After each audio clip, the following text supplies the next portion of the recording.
Hello there, beautiful people of the internet.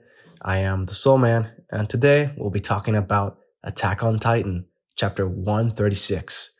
Devote your hearts. We all know it sounds better when you say dedicate your hearts, but hey, it's the title, I cannot change it.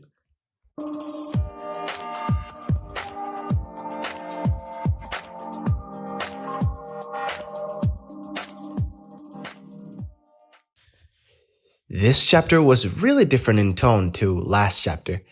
It did not give me the dreadful vibes that I got from 135. I felt more relieved, if that makes any sense in this context. We saw our heroes on the last chapter have no hope for their lives, and I think we could all expect the worst. I mean, we still can all expect the worst, but it's always nice to see them away from danger.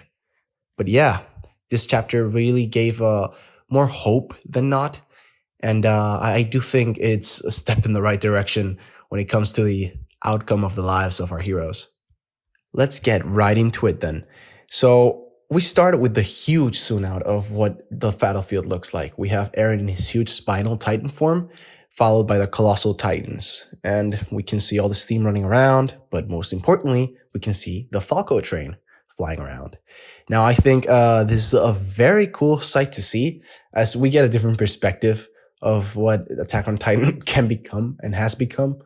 It's not anymore a contained story within the walls. It's now a free world where war and bloodshed continues to spread. But, at least we don't have walls. As we can see, Reina is still pretty worried for Gabby, and he reminds Falco of the promise they made all those chapters ago.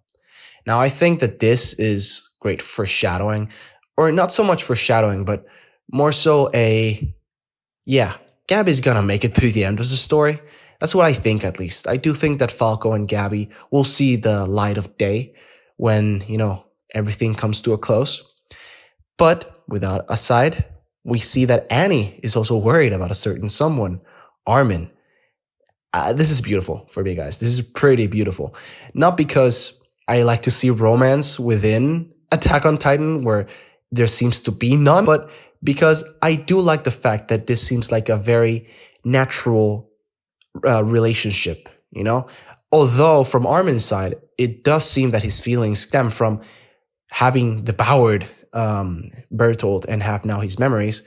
It does seem that for Annie's, feelings, they do come from a natural place. She's been on ice for 4 years straight, and we do learn that in all those 4 years, Armin has gone to visit her, talk to her, update her on things, try to get her to wake up. But of course, nothing happened until Eren started the rumbling. But yeah, I do think that it's a really beautiful thing that there is a care. And we saw that from Armin on a few chapters back when they were on a ship on the way to the battle. And it is a beautiful thing to see, It's just love in the battlefield. And there are stakes. The stakes are high, not only for the world, but there are personal stakes. Each character has a certain someone that they wish to see alive, that they wish to protect. And this is just another example of them. But hey, the worrying, of course, does not stop.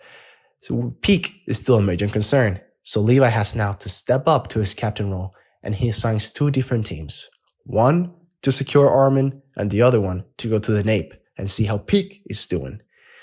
Of course, the fear is still on all-time high. We see that the Titan threat is very massive. No pun intended, of course. Either our heroes have never faced any higher stakes than now. After all, they're going against the founding Titan. Ymir is not playing games anymore. And of course, the thing that was most inevitable, the mission to kill Eren Yeager is now well underway and accepted by everybody in the team.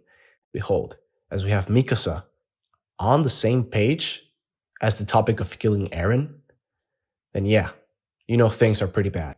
Things are beyond the point of repair. Now that we turn our attention towards the ground in the fortress where the Marleyans were trying to destroy Eren Yeager with armed cannons and flying blimps, we now learn that the Eldians have finally arrived into the fortress. And of course, being the rational people they are, Marleyans decided to attract their attention towards the Eldians instead of the immediate threat that was Eren Yeager and the colossal titans that were burning everything in sight. But it's okay. I mean, I guess Hatred is the most powerful weapon, I suppose. The way of the Sith, and so they call it. Now, we don't really know for sure if they are all dead, but we can be pretty certain that there are a lot of casualties down there, as the only shot we take from that battle is the boom boom sound effects.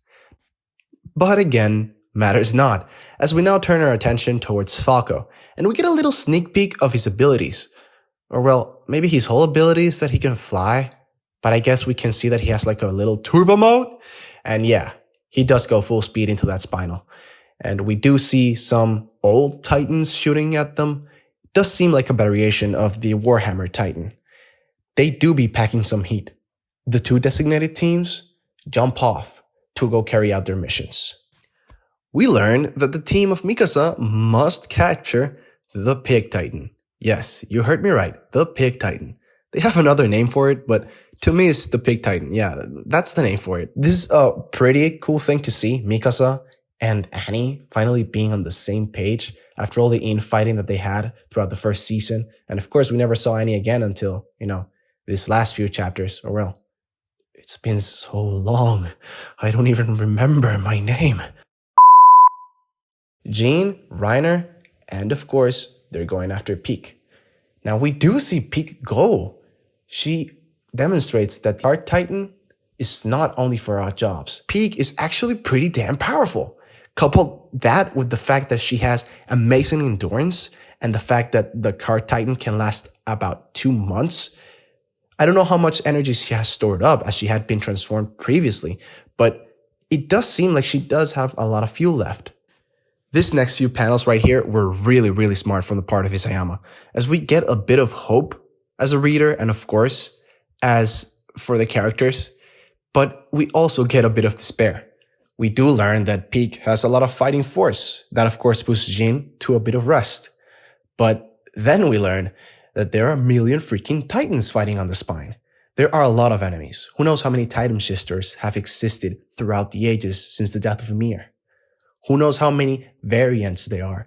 Who knows how many abilities they might exist? But now, we do see Levi, and I think he's most vulnerable. We've never seen the captain in rock bottom, and I think this is finally it. He's starting to reminisce of the times of old. We see Commander Erwin, we see Hanji, we see scouts that once fought alongside Levi as comrades. But then again, I think this is a point in the story where Levi realizes he's a side character, as he understands that his goal was to reach a world without Titans, and they certainly achieved that. But then he also realizes, was he only the transport through which Eren, Mikasa, and Armin could reach the sea? Was that really his whole purpose for the entire world, for the story? Was that really what the universe intended for Captain Levi? But then again, it really matters not. We do understand now that he does not regret choosing Armin over Erwin. And again, we see that Levi must carry out that last command.